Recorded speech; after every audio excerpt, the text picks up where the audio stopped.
to the Instagram stories for Saturday, December 13th. I'm your host, Daniel Hill, and this is the weekend edition of the Instagram stories.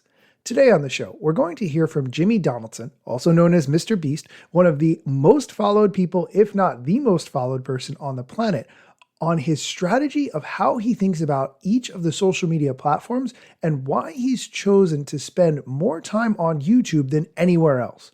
If you're a creator or a brand marketer and you've struggled with which platform to spend the most time creating content for, building an audience on, you are really going to want to hear what Mr. Beast has to say, because he has thought this through and his answer is incredibly logical, and I'm actually kind of embarrassed I didn't think of it myself.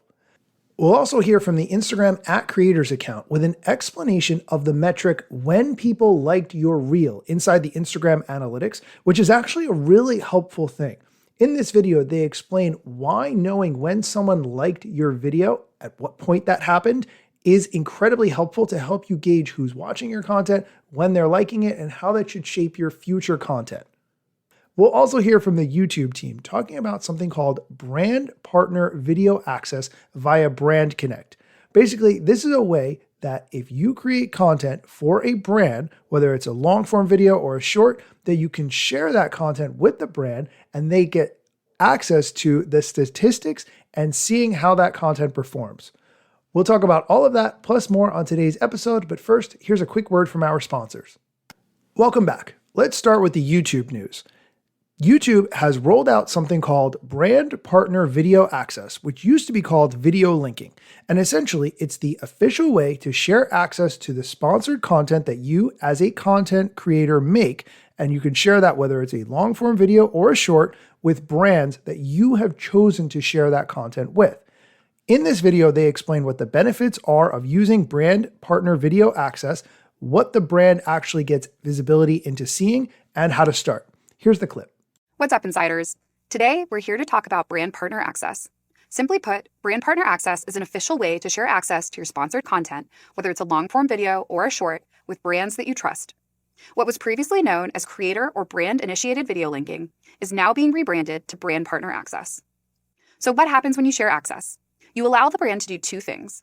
First, view the video's performance metrics in Google Ads. For creators, this means no longer having to share manual screenshots of performance data with brands. And second, run partnership ads. This is huge.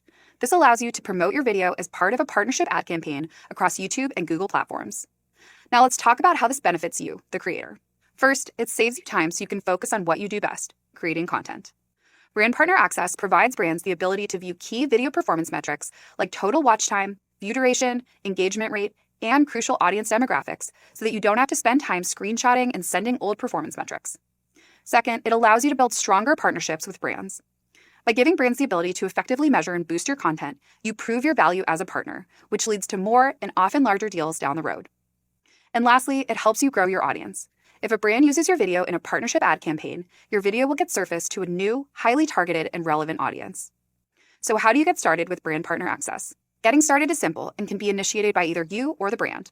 For creator-initiated Brand Partner Access, creators in YPP can either select an existing reported brand deal or search for a brand. Creators not in YPP can only select an existing reported brand deal. In terms of brand-initiated partner access, all creators can receive these requests. As a reminder, when you agree to share access to your video, you're consenting to share non-public data like viewer demographics, watch time, and retention with that brand's Google Ads account. However, you can remove brand access at any time in your video settings. We'll leave more information about Brand Partner Access in the description. Check out the Help Center article for full details and leave us your comments and questions below. If you are someone who creates content on YouTube and partners with brands, or if you're a brand who works with creators on YouTube, definitely you need to know about that.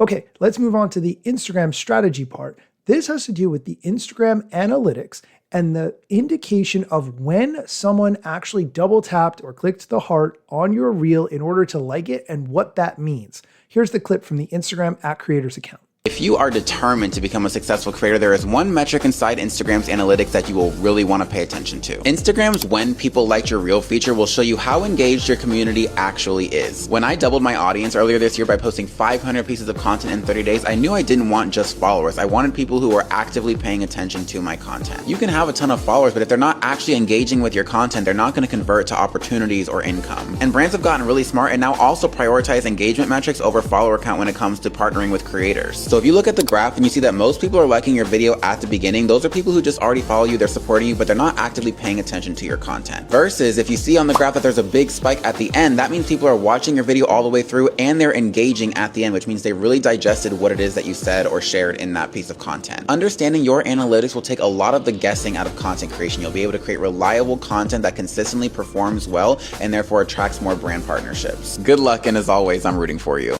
I actually really like his point that people who like it at the beginning show that they are followers of yours. They like all your content, probably. They're big fans of what you do. But people who like it at the end really are indicating that that video had an impact on them. Good thing to keep in mind.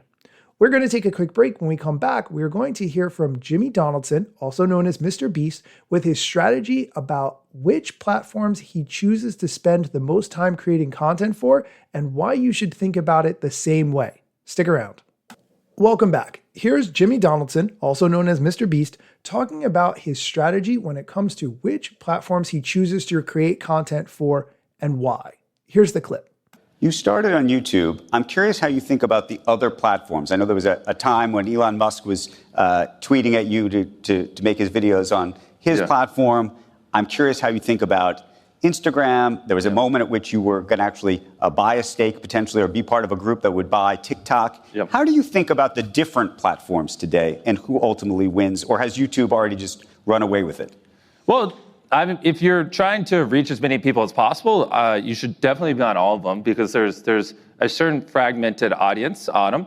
It just depends what your goal is. At the end of the day, if you're trying to actually build I guess for lack of better words, a community or get it where a lot of people care about you, YouTube is 100% it because, if you spend an hour on the toilet flipping through TikTok, you'll watch 200 TikToks and then you quiz someone what they saw, they can't even remember. Like people with ridiculous views with millions of followers, will do a meet and greet and can't even get 5 people to show up because there's a big difference between someone, consuming a 5-second clip of you versus sitting down and watching a 20-minute video and hearing you speak and getting to know you. So YouTube is infinitely more dominant in terms of if you actually want to build a business or build a fan base, like it's not even comparable, the audience depth you get. But what is interesting is there just is a subset of people like that will only use TikTok versus Instagram or only use Instagram versus TikTok. So if you don't make content on that platform, you essentially don't really exist in their world. So it's important you're on all of them. Like I think right now we're the 3rd most followed TikTok account in the world. So we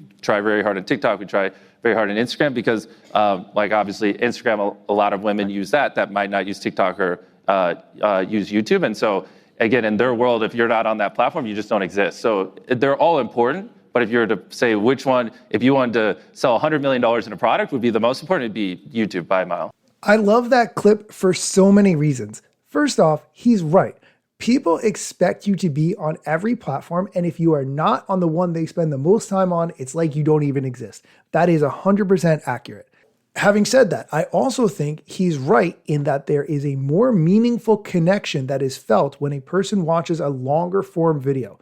If someone spends 20 or 30 minutes watching one of your long form videos as compared to 100 TikToks that they might watch in 10 minutes, they are going to have a deeper connection with the longest video that they watched. If it's 20 or 30 minutes of time, that far and away beats watching 100 TikToks in 10 minutes. So I think that is also a great thing to consider.